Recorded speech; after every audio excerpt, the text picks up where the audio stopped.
Hello, I'm Charla Long with Lipscomb University School of Transform Aging. It is my privilege to present Part 2 in a 9-part training series on the Quilts Bridge Payment Submission process on behalf of the Bureau of TennCare.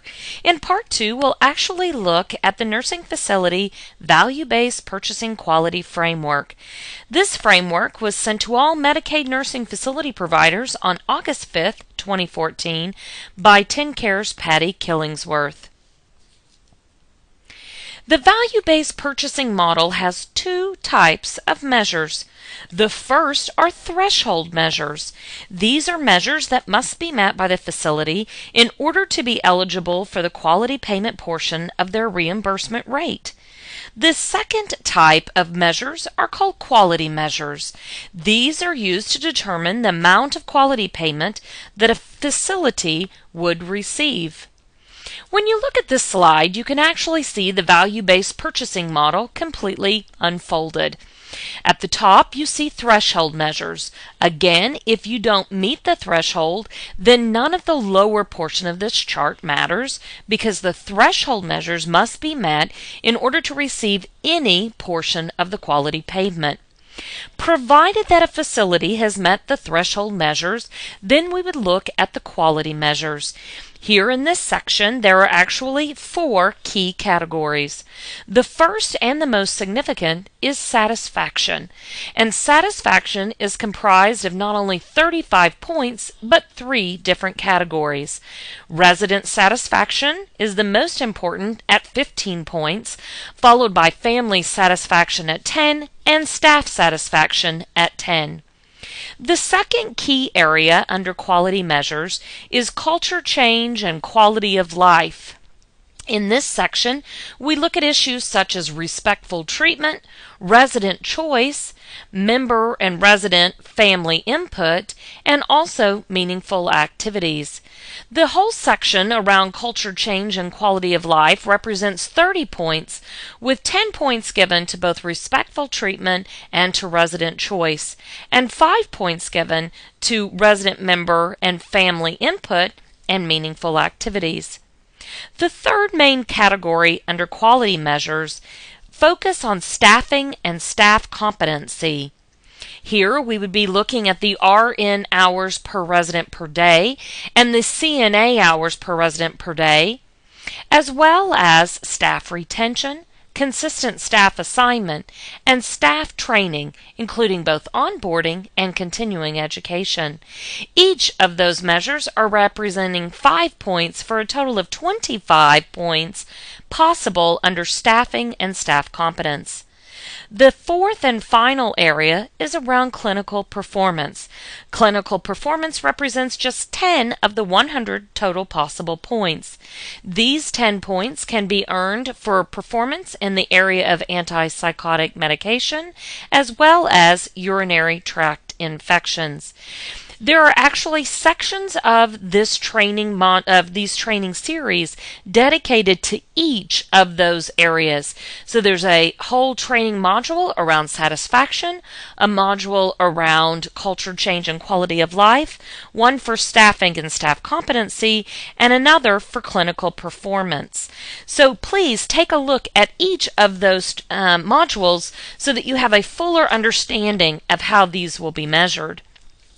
You might notice that the model really has a great deal of flexibility, and you should anticipate that adjustments will be made to this model over time. These adjustments will be made based on experience, on system-wide performance, on stakeholder feedback, and on priorities. As you can imagine, as this model rolls out, changes are going to need to be made, and so expect to see those changes in both the threshold measures as well as the quality measures. You could see changes to the categories, elements, definitions, benchmarks, and point values. What we like about the Quilts bridge payment and the full value-based purchasing model is its ability to be flexible.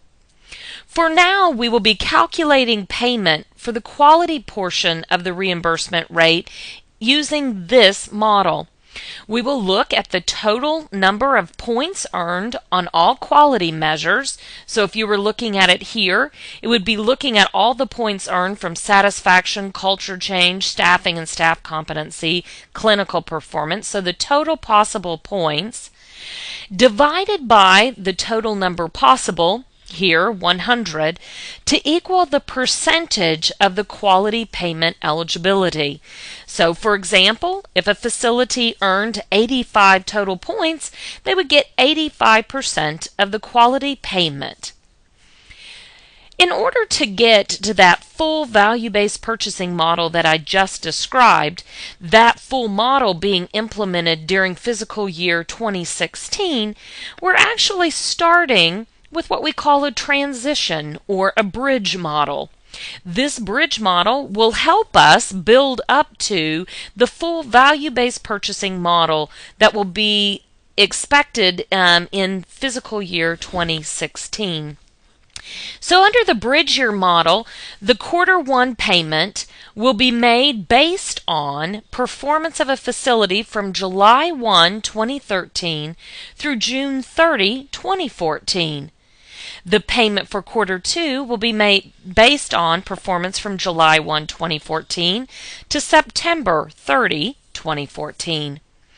In quarter three, we'll be looking at October 1st to December 31st, 2014, and quarter four will be made based on January 1 through March 31st, 2015.